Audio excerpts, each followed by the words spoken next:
We begin tonight with politics and the Republican presidential race and the dramatic results in Iowa. On Tuesday evening, the longtime frontrunner Mitt Romney beat the late surging Rick Santorum by just 8 votes.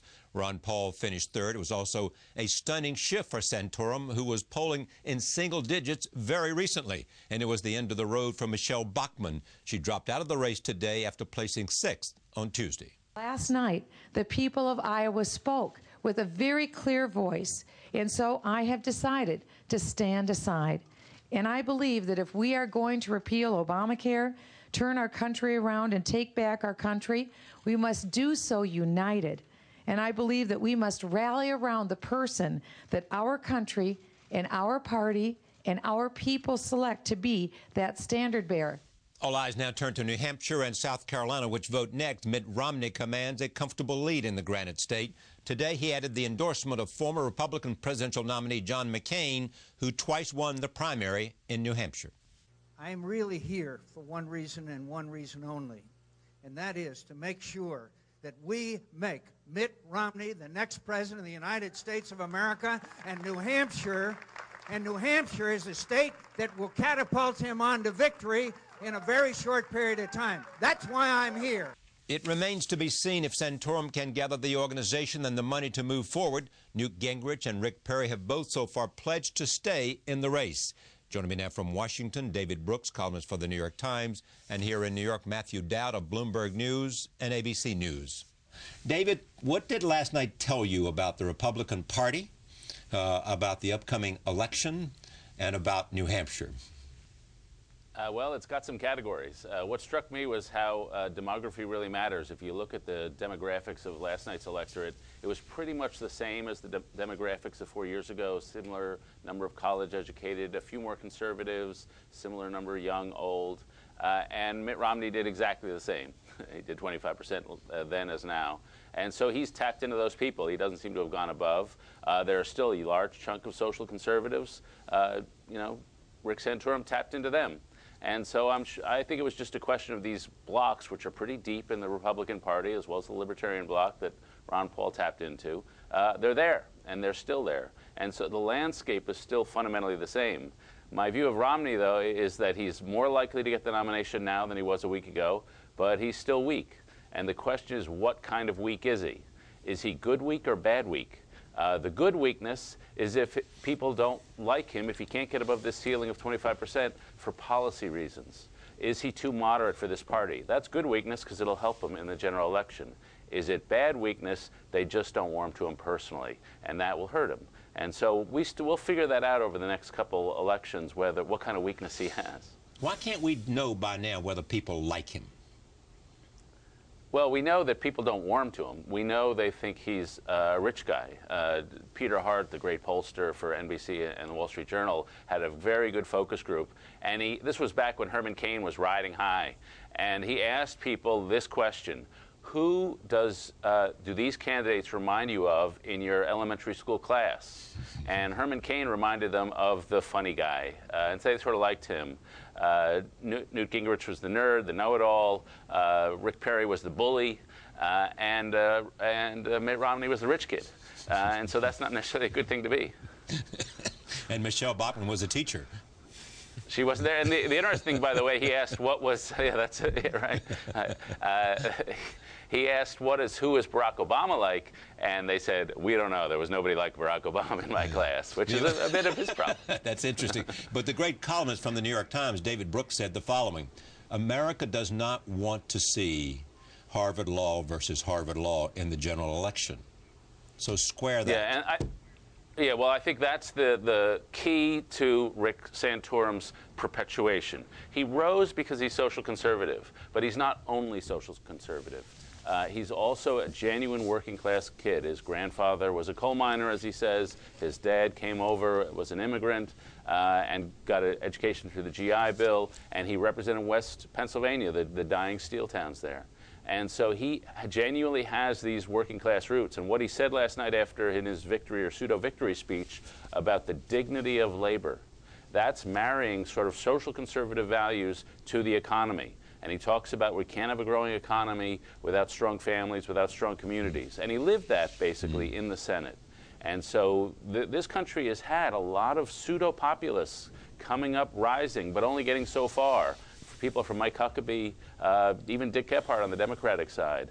And if he can marry the social conservative message with really an economic conservative, a really more populist working class message, and just sent off a working class vibe, he could do well, because the Republican Party is the party of the working class. My sense about this is, for both of you, my sense is that there's a race underway now, and it's not just a political race. It is the competition between how fast Mitt Romney can somehow convince conservatives, because of electability and other issues, and that he is truly a conservative, how fast he can do that versus how fast Republicans can coalesce and can be convinced that he is not that, and they can come together and accept somebody as the alternative to him. Well, I think that's, when you take a look at this race right now, is if the field winnows too quickly before he builds momentum, some depth of momentum. And that's the velocity issue. He's in big trouble. That's a big problem for him. So Michelle Bachmann leaving today, though Rick Perry decided at the last minute he was going to stay in, which I think helps Mitt Romney. But I think that's always been his plan. He needed to build momentum before the field was winnowed, because I think they understand and he understands this race has always been about Mitt Romney, 25–30% of the vote, and everybody else, and all the dynamics of this race. And I agree with David. I think one of the interesting things about Iowa last night, and how it split, was very telling, because what it is Republicans voters have been searching for a candidate that basically has two attributes in this race. That basically has the attributes as competent, electable, and they could see as commander-in-chief, and the attribute of authentic and genuine and a true conservative. The problem in this entire race is they have not been able to find somebody that is both. And so Mitt Romney is competent, electable, and it can be seen as commander-in-chief. He is not seen as genuine and authentic. And so now they've picked, before last night, they picked 5 different people to try to see as their alternative. All of those 5 failed. The last one standing is, right now, is Rick Santorum. And can Rick Santorum embody both of those values? Can he be both a genuine and authentic conservative and be somebody that's perceived as competent and electable? If he can do that, he is going to give Mitt Romney a big-time race. Has he been vetted, though, Rick Santorum? Well, he's been vetted more than the other candidates. He's been vetted more than... Santorum has? Yeah, he's been vetted more than Herman Cain was vetted. He was vetted more than Michelle Bachmann was vetted. He was vetted actually more than Rick Perry, even though Rick Perry had been governor, because he served in a swing state and he's had to take a lot of heat in Pennsylvania, where he's from.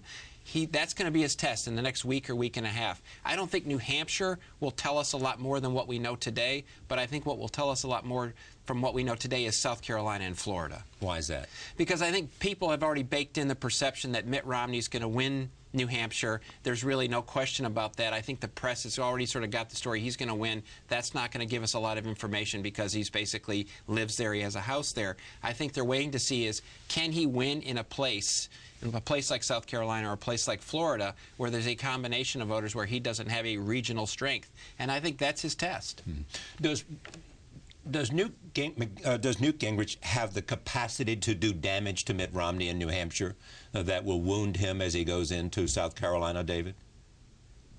He has an amazing capacity to do damage to himself. Well, yes, we know that a few times. I think he does. I think he has the capacity to do damage to the entire party. I'm not sure people will listen to him about Romney, but he could turn this party just into a mud fight, a one-man mud fight, and that's just going to help the Democrats. I think Barack Obama's had a very good couple months, and not because he's done anything, but the Republicans have looked pretty bad. And so I think Gingrich has the potential, not necessarily to affect one candidate versus another in the Republican primary, but just to lower the whole tone of the whole thing. And the danger there actually is probably less to Romney. As this thing gets vicious, and when it goes into South Carolina, it's going to get a lot more vicious than it is now. Romney shows amazing discipline not to do anything different, sometimes to a fault. Last night, he basically gave a stump speech on national television. He should have had something new, the way Barack Obama did 4 years ago. But Rick Santorum's problem and potential problem is not anything hidden in his past, it's his personality.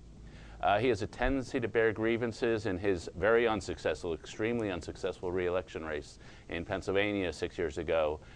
He became obsessed with the Philadelphia Inquirer and some of the Pennsylvania media, which were treating him unfairly, but, you know, get over it. And so he's got to not sink to the level of anger, bitterness, resentment, the edginess and nastiness he's sometimes shown. So if it gets ugly, his personality will be tested. The interesting thing, I was thinking about Mitt Romney this morning, and if Mitt Romney was working at Bain Capital, and he went up and somebody said, I got a company for you to buy, and they said, the company said, here's what we project we're going to be in 4 years. We're basically going to try to make no errors. We're going to basically just try to ride this thing out. And what we're going to tell you is this market share we have today, we'll have in 4 years from now. That's what our plan is. Mitt Romney would probably fire that CEO. That has been Mitt Romney's campaign. Mitt Romney. So why doesn't that speak to his competence? Well, I think what it speaks to is... What you just said was he passed that test, the threshold of competence but not authenticity. Well, the most difficult thing to market is you can tell somebody or you can convince somebody that you can be competent by behavior. The part of the problem is once you're viewed as inauthentic and not genuine, it's very hard to sell authenticity once people basically think everything coming out of your mouth is political or isn't genuine. So is the sell to the conservative... 3 out of 4 people in the Republican caucus in Iowa who voted against him. I mean, their issue is authenticity, and you're basically saying that's a very hard sell for Mitt Romney. And if it is, how does he get to the nomination? Well, I think his route to the nomination is not really in his hands, really, fully in his hands. I think what it is he understands that the only way he gets the nomination is he's the last stable person standing. And the only one really in his way at this point in time is Rick Santorum. I don't think John Huntsman can get any lift. He hasn't been part of any dialogue for weeks because he skipped Iowa. He has one chance. And also goes around saying it doesn't matter. Yeah, and that's not going to. And so once you're out of the dialogue, but I think Mitt Romney's basic strategy has always been make few errors, stand along, everybody else will fall, and finally people will say, where else can we go? We have nowhere else to go to. Let's nominate Mitt Romney. That, I think, has been his strategy. If David, go I ahead. If I could amplify that point, if you're not authentic, you can't assess risk. If an intuitive feel for where the party is and where the electorate is, you can take a chance because intuitively it feels right to you and you are in tune with the party. And so you can leap off that bridge because you know it just feels right. But if you don't have that intuitive feel, you got to do a study for everything, and so you can't take any risky maneuvers. And I think that's sort of been his problem. You know, a couple years ago, or many years ago, I had a chance to have dinner when I was a young book reviewer with Tom Clancy. And Clancy started waxing rhapsodic about military hardware. And I'm looking at the guy thinking, you can't fake that. If you don't love military hardware, you can't write books about military hardware. And so some people have that intuitive sense. Military hardware. Yeah, and he loved it. And, you know, Franklin Roosevelt in his day had an intuitive sense of where the country was. If you don't have that intuitive sense, you just got to be cautious all the time. And I think that's Romney's problem now. Maybe he does have an intuitive sense. He doesn't trust himself. But the good side of that is he has not made any mistakes. He hasn't tied himself to any policies that will hurt him in the fall. And I want to say a little bit about Rick Santorum. There is a lot of people in New York and Washington, D.C. in the last few days that are totally underestimating Rick Santorum's ability to become the alternative candidate and build a level of support. First of all, he's going to benefit from the fact that this race has always been about who's the alternative. That's now on him. You're going to watch his poll numbers grow. Watch him grow nationally. Watch him grow in New Hampshire. He can't win New Hampshire. Watch him grow in South Carolina. Watch him grow in Florida. But also, I totally agree with David. He is the only real candidate out there that speaks with a level of passion and fervor and almost conservative populism that the other candidates, everybody thought Rick Perry was going to be that guy. He turned out not to be that guy. Rick Santorum has the social conservative bent, but he also has the ability to be the working class guy, the average working class guy. And the Republican Party is no longer the party of the wealthy. It's the party of the, basically, really of the white working class male. The white working class male in this country is who dominates the Republican Party to a large degree. Can he be a candidate of compassion the way that George Bush, 43, wanted to be? I think he has elements of it. When you listen to him in the debates, it's interesting. He was the only person in the entirety of the debates, if you go back, that talked about economic mobility. He didn't talk about class warfare. He talked about ability in this country to move from one class to the next, and we have to solve that problem. He's the only one that really had full fundamental policy change on welfare reform. He was basically, you have to say, he was one of the few people that the reason why it got through was because of him, was because of Rick Santorum. I think he has the capacity. There is part of him that can be a little mean, that can come across as a little bit mean-spirited when you talk to him sometimes or see him in a crowd. But I think he's the only one right now that has the ability to be a populist in a race. That's why Sarah Palin and people like, well, where's Sarah Palin? We want Sarah Palin, though she's incompetent. There's a big part of the Republican Party that wants a populist, and Rick Santorum